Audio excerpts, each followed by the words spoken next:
Trains have appeared in many films throughout the years, as everything from the setting of the story to being part of a greater action set piece. As cool as these scenes are, not all of these engines are true to real life, but in this movie they are surprisingly accurate. It doesn't stop the film from being a boring waste of time though. What comes to your mind when you hear the title End of the Line? Something dramatic or action-packed like that one TF2 short. Or maybe something quite heartfelt and dramatic, or an Agatha Christie murder mystery. Now what if I told you the film was a drama comedy about a railroad shutting down? You're probably thinking of the Titfield Thunderbolt or something like that. A bunch of colourful characters coming together to save their railway, antics ensue. Well, End of the Line 1987 is what you'd get if you took the Titfield Thunderbolt, dulled down the colourful characters, made half the jokes unfunny, and had a plot that drags like a plough being pulled through a field of molasses. To summarise, we're introduced to a bunch of railroad workers who run a little freight yard in a small town in Arkansas. News of the freight company that runs the line is closing depots and switching over to air freight has a bunch of the old heads worried, and one day they come to work to find out that their yard too has been made redundant. Naturally, the old railroaders don't take too kindly to the biggest employer in town laying them all off, and Old Man Mustache proposes taking a train from the yard and driving it all the way to Chicago where the corporate office is so they can speak to the manager of the railroad directly. Only one other guy shows up on the day, however, but the pair carry on with the plan regardless, bringing their shotguns with them in case they decide to do some bird shooting on the journey. Initially, the police try to stop them since theft of private property is the only crime that matters in the US, but upon hearing the news that two men are driving a locomotive from Arkansas to Chicago to save their jobs, the railroad's president decides to use the stunt for publicity.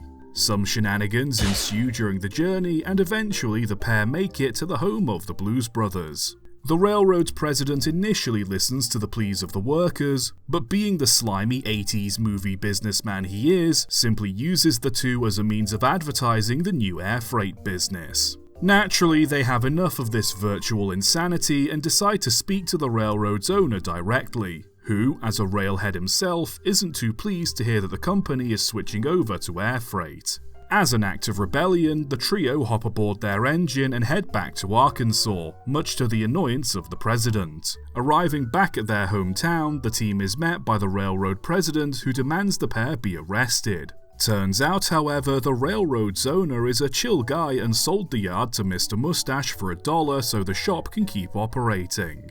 With the railroad saved, everyone goes home and has a big old barbecue to celebrate. And that's it. That's the plot. Feeling underwhelmed? Because I sure was after watching this. An hour and 40 minutes, by the way. There's not much behind the scenes information on this film other than it was shot on the Missouri Pacific Railroad and partially on the Union Pacific, with rolling stock borrowed from both. But it's not the production I want to talk about. It's the final product.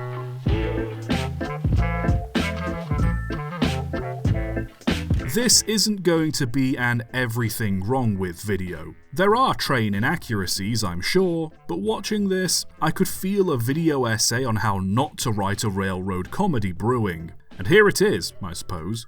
On paper, this is a pretty standard 1980s save the orphanage kind of story. Big evil company wants to get rid of an important part of the community comes together to save the thing. It's the plot of the Titfield Thunderbolt, a comparison I'm going to make a lot during this video. The problem with End of the Line, however, is that the community doesn't come together to save the railroad. Mr. Mustache and Mr. The Band are the only ones who care enough about the rail yard to want to go all the way up to Chicago to save it. Everyone else just throws in the towel and gives up. Even when news gets out that the protagonists have stolen a locomotive and are on their way to speak to the company directly, nobody seems that bothered. In fact, the younger employees laugh at the idea and the old guys' wives go to the police. In the Titfield Thunderbolt, meanwhile, when it's proposed that the village should save the railway, the idea is at first met with mockery, but people soon warm up to it and become excited to join in. It's that buzz that makes the audience care about the railway just as much as the characters. In a film like End of the Line, you'd start out with everyone thinking the trip to Chicago is a silly idea, but slowly have the workers become inspired after the protagonists steal the train. Maybe the news stirs up a fuss about the yard in this little town, and the resulting publicity is what leads to the railroad being saved. But nobody really seems to care. Even the will of the protagonists falters. One night they run out of fuel, get drunk, and figuring the plan was stupid and that they'd be arrested once the police catch up to them, decide to just shoot each other. Of course they don't, and they just fire a bunch of shots at the locomotive in what I think is meant to be a funny moment. But the fact we're over halfway into the movie and the only people who seem to care about the railroad plan to pay homage to Kurt Cobain doesn't exactly fit the nature of the plot. The ending isn't exactly brimming with hope either. After meeting with the company's owner and explaining the situation, the owner takes a ride back to Arkansas with the Boomer Boys and sells the yard lock, stock and barrel to Mr. Mustache for $1 so that he can run it himself. But the film never acknowledges what comes afterwards. The ending of the Titfield Thunderbolt is somewhat bittersweet, as the railway has lost its only decent locomotive and carriage to sabotage and has had to resort to borrowing an outdated engine from a museum to try and pass inspection. The film ends on a high note with the railway earning its permits, and while it's implied that the line will keep on running, it still feels like the line is on borrowed time, but the fact that these people managed to give it one last hurrah is what makes it so endearing. End of the Line, meanwhile, is just bitter. Sure, Mr. Mustache owns the yard and the shop, but the president quite rightfully points out that the railroad is otherwise dead. The shop still relies on the rest of the railroad to bring trains in and out, and looking at the size of the yard, it doesn't look like it can handle that much freight in the first place. There isn't even much of a clarification on what the shop even does, so how it'll stay profitable long enough to keep half the town employed is beyond me. Context of the period the film came out in doesn't help either. Around the time End of the Line came out, America's railroads were in a dire state. Road and air competition was causing most railroads to bleed money, but a significant amount of deregulation and partial nationalization in the 1980s allowed them to regain their footing with freight traffic. If the yard was meant for the loading and unloading of freight, then containerization would have quickly made it redundant. And given the yard is in the middle of nowhere Arkansas, then it's unlikely it'd be used as a place to repair rolling stock. If Mustache owned a large chunk of the line too, then this shop staying open wouldn't be too big an issue. But put simply, an independently run yard during this time would struggle to make ends meet. End of the Line never really explains how keeping the yard open or what the yard does is going to help outside from keeping a bunch of indifferent guys employed. It's just, the railroad needs to keep running because we want our jobs. Speaking of guys, for a comedy, very few of the characters are all that funny. In fact, not many of them are all that likeable. Starting with Old Man Mustache, my read of the character is that he's meant to be an old-fashioned railroad man. Worked the railroad for 30 years because he loves it so much, still working it now to support his family since his son is injured. It makes sense that he'd be upset that the yard is closed and would want to do something about it, but he's just so stubborn about it that it never comes across as endearing. Little Mr. Stash has no real goal or desire outside of nostalgia and wanting to keep his job, so him wanting the shop to stay open is for no other reason than he thinks it should stay open. The fact that nobody else seems to care only makes him feel more stubborn, like someone who refuses to keep up with the times. To him, the only real job is the railroad, and no job is better than the railroad. It would be endearing if he was portrayed as a much sweeter or kindly old man, but he has no tolerance for others who disrupt him and threatens people he doesn't like. As much as I'm not a fan of him as a character, he's the perfect archetype for this kind of plot. The only thing he needs is a foil, someone to be paired with that challenges his worldview. The person he's paired with is drummer and lead vocalist of the band, Levon Helm, who's got a bit more of a simple worldview compared to Mr. Mustache. His whole character is someone who enjoys the simple things in life and just wants his job back. I personally find him more likeable, but he's never really given much to do outside of just fill out space. He questions if it's still worth going to Chicago from time to time, but he never really challenges Mustache's ideas or adds anything interesting to the conversation. Compare that to Sam and Dan in the Titfield Thunderbolt. Both want to keep the railway running, but where one takes the matter very seriously, the other treats working on the railway as more of a casual hobby, causing the two to butt heads over how to properly run the line, which is what generates a lot of the funnier and more memorable moments in the film. But what's annoying, however, is the fact that the film had the perfect character to team up with the Boomer Boys in the form of Kevin Bacon, which, saying it out loud a few times, makes you realise what a weird name that is. Kevin Bacon. Mr. Bacon. He's introduced in the beginning of the film as a loud, sleazy jerk who lends people money and takes bets for the guys at work. Later, we find out that he's Mr. Mustache's on and off son-in-law, and given his trashy nature and indifference to the railroad, Mustache naturally doesn't like him. Hell, even his girlfriend doesn't seem to like him that much. She just lets him hang around because they have a kid. If you're like me and understand writing tropes, with this in mind, you'd think that Kevin Bacon would be the one to go to Chicago with the old man, and on the way they fall out, bounce off of, and learn from one another.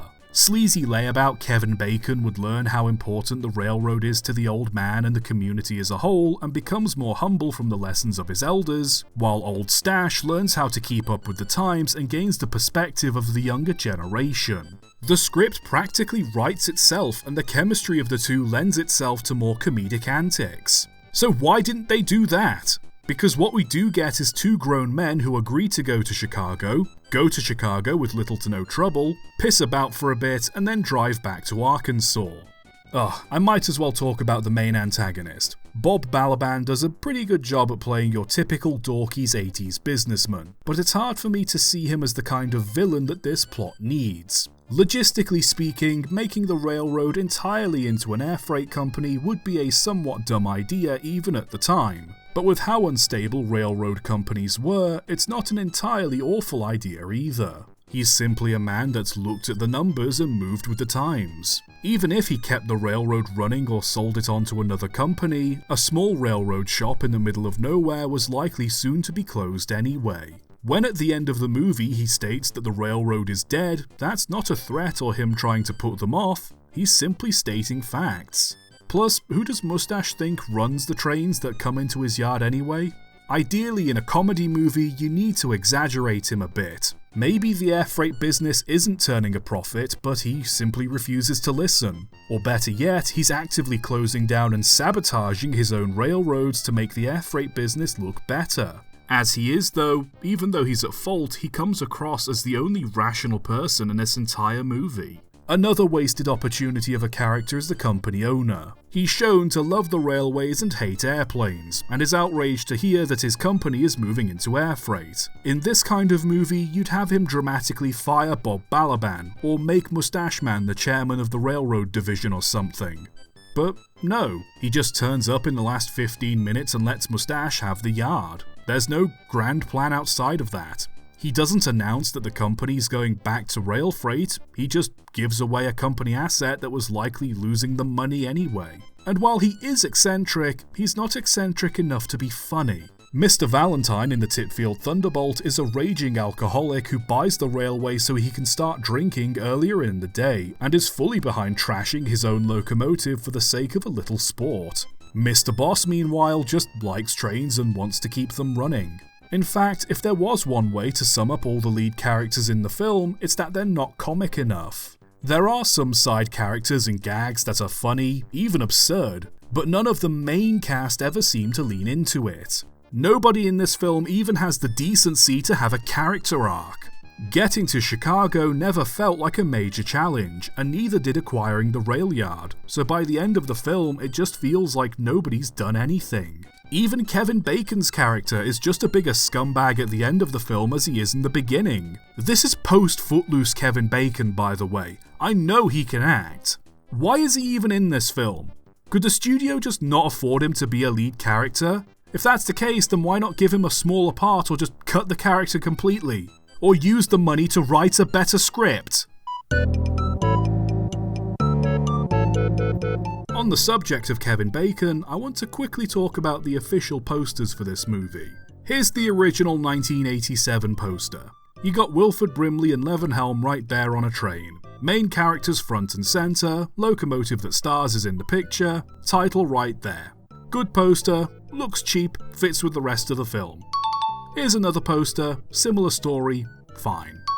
Here's an alternative poster design from around the same time. It's your classic Marvel affair with all the faces in the sky and a train passing along the bottom of the image. The sun is setting, it's the end of the line, and this time we have Kevin Bacon and Mary Steenburgen there too. It's a little vague and misleading seeing how the train to Chicago only ever consists of the locomotive, but it gets the point across. But then things start getting interesting when you look at the covers for later releases. This one, for example, features just Bacon and Brimley, despite Bacon being only a side character. There's a different Diesel in the background too, but the point still kinda gets across. Then there are the posters and DVD covers that predominantly feature Bacon, a few not even featuring the lead actors, which, pretty misleading, but I've seen worse. And then there's this bullshit. Why is Kevin Bacon the most dominant character on screen? Why do they look so sincere when this is meant to be a comedy? Why in the Great Western fuck is Tegan C number 7, a German steam locomotive, in the picture? Who okayed this? This is the most common poster design for this movie, by the way. Here's the stock image they used. This movie had a budget of $3 million and it only made $42,000 at the box office, and it deserves it. I've complained a lot about this movie, rightfully so since it's an hour 40 that I'm not getting back, but I don't think I can properly put this beast to rest without giving my thoughts on how I'd go about fixing the film. Because if there's one thing I hate more than a bad movie, it's a bad movie that had all the pieces there to be good.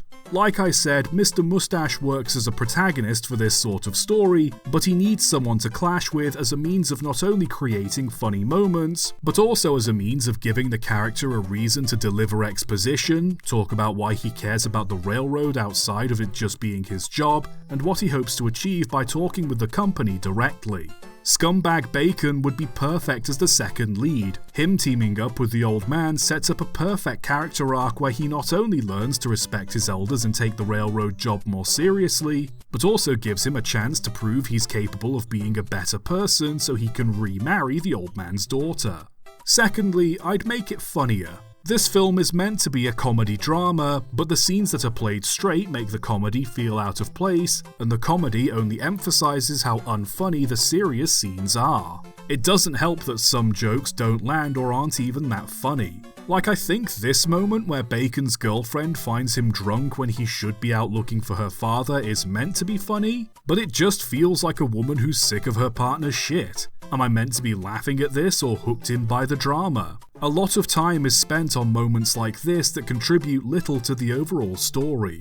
So cut those scenes out and replace them with gags. I know the writers weren't afraid to get absurd with the humour, so why not do it more? Maybe have both the protagonists fall asleep in the locomotive while it's still going, and it passes through a yard narrowly missing a bunch of things. They run out of fuel at one point, so maybe they push it to the nearest petrol station. Maybe the horn's broken after they shoot up the front of the locomotive, so one of them has to stand up front yelling or firing off their shotgun whenever they have to sound the horn.